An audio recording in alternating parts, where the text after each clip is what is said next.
ang naging impact ng character mo sa iyo? Gaya nga po ng sinasabi ko before, sobrang importante sa akin ang project na to. Not because bumalik sa work, but because special to dahil kay Sir Deo. This project ginawa ko is because of Sir Deo. Sadly, wala siya ngayon to see this outcome. Lahat po na nakita nyo ngayon, hindi po ito mabubuo ng isa, dalawa. Buong pamilya po ito ng Saving Grace, from on-cam hanggang off-cam. Puso ng on-cam artist hanggang off-cam ng mga workers po namin. Lahat po kami nagbigay ng puso dito, kaya sobrang special ang project. Kung anong natutunan ko naman po kay Ana, siguro hindi lang natutunan nakarelate ako kay Ana kasi may ugali po akong nag-wall din ako. So it's really hard to open up, especially kapag yun yung takot mo. And with Ana, yun yung, kaya hirap na hirap akong i-portray yung role, especially the first part, the first episode na nakita nyo. Kasi ang hirap magpigil, especially kung nakita nyo na yung galing ng bata. Sobrang inosente, sobrang raw. Tapos kapag umiiyak na siya, kailangan kong pigilan na huwag ako madala kasi kailangan kong klaro ko sa tao na hindi ako emosyonal na tao kasi ang dami kong pinagdaanan, walled up akong tao. So ang hirap-hirap nun. So parang ang dami lang factor na natutunan ko kay Ana sa pagpapatawad, sa pag-open, sa ang pagmamahal wala palang measure, talagang malalim. Hindi lang sa pagiging ina, sa pagiging anak, sa pagiging kaibigan, sa pagiging kung ano man yung relationship na meron ka sa buhay mo. Malalim pala talaga siya. So ang love talaga sobrang laking factor sa buhay natin. Wow. So hindi lang talaga sa acting yung naging effect ng show na ito para sa iyo. Talagang sa iba pang parts ng life, di ba? Ganun kalaki yung impact ng Saving Grace. Thank you very much, Ms. Julia Montes. Ngayon naman, this is for Jenica. This question is for you. Mula pa rin kay Naz Tabares of Pelikula Mania. Bilang ina, ano ang gagawin mo kapag may nakilala kang bata na inaabuso ng magulang? Hindi ko siya kikidnapin. Hindi ko siya. Sorry, nare-relate ko kasi yung nangyari kay Ana.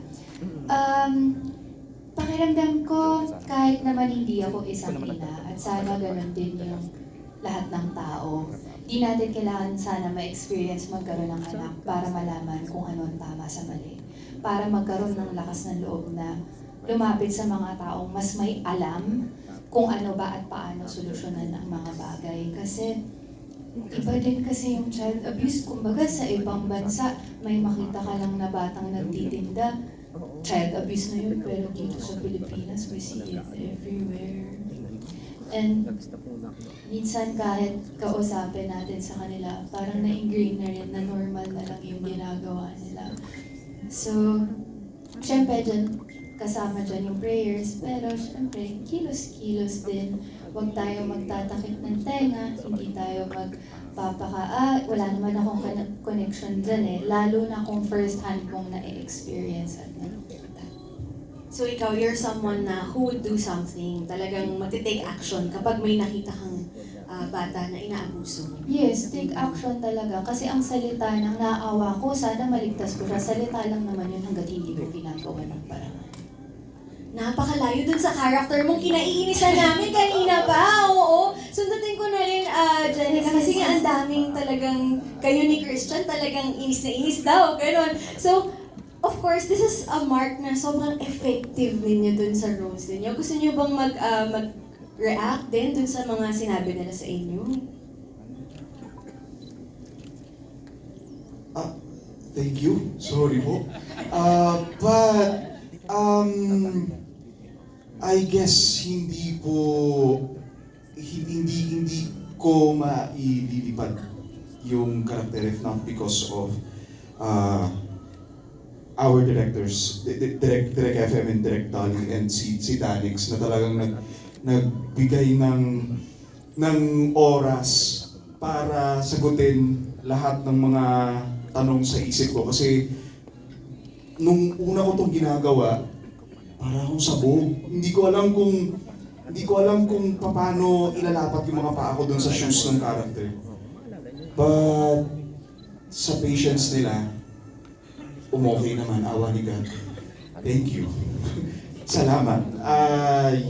Thank you po. Mas magrabe pa po ito ng pagrabe. Sana wag niyo akong pukpukin ng payong sa labas. So wala pa tong napapanood namin, wala pa yon. Abangan nyo pa. Wala, may Oo. tataas pa yung sungay ko dito. Ay! Yes, Jenica? Handa ako sa bashing. Parang pakiramdam ko kapag hindi ako nakakuha ng bashing, baka hindi ko nagawa ng tama yung trabaho ko. Sana talaga sulit. Kasi yung role ni Sarah talagang mentally draining. Yeah. Sobrang gusto na namin Mentally draining talaga siya. Ang hirap kapag ilalagay mo yung sarili mo sa posisyon na kailangan mo ng lalaki para mabuhay. Na parang trinabaho mo na hindi maging ganun. Trinabaho mo yung lakas mo na kaya kong tumayo mag-isa, tapos ibabalik mo yung karakter mo sa isang babae na hindi kayang tumayo sa sarili niyang paa kung wala yung nobyo niya. Ang hirap. Yung feeling kong taon kong pinaghirapan na pagtagumpayan dahil sa isang proyekto, kakalimutan mo na lang ulit para magawa mo ng wasto. Yun. Kumbaga taliwas to sa values mo as a person, pero para sa karakter, kailangan mong ilagay yung sarili mo ulit dun sa ganong sitwasyon.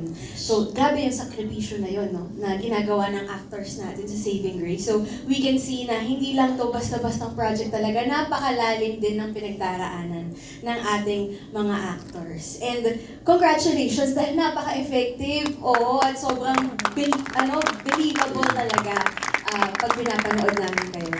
Okay, thank you for your sacrifices. Yes, hindi madali yung ginagawa ninyo. And this time naman, let's go to Mr. Sam Milby. Hi, Sam! Gulat siya. Hi! Hi! Hi, Sam. Uy, Evening. hello daw, sabi ni Ate Shara Pulencia. She's sorry she can't be with you today. Yes, but this is for you, sabi niya. Sabi ng nagtatanong, oo, Sam. Ano ang mga pinaghuhugutan mo ng inspirasyon para maisabuhay ang karakter mo sa Saving Grace? O, di ba sa'yo talaga napunta yung malalim na Tagalog sa... Let me translate. Saan yung hugot ko para sa character ko? Where do you draw inspiration from to bring life to your character?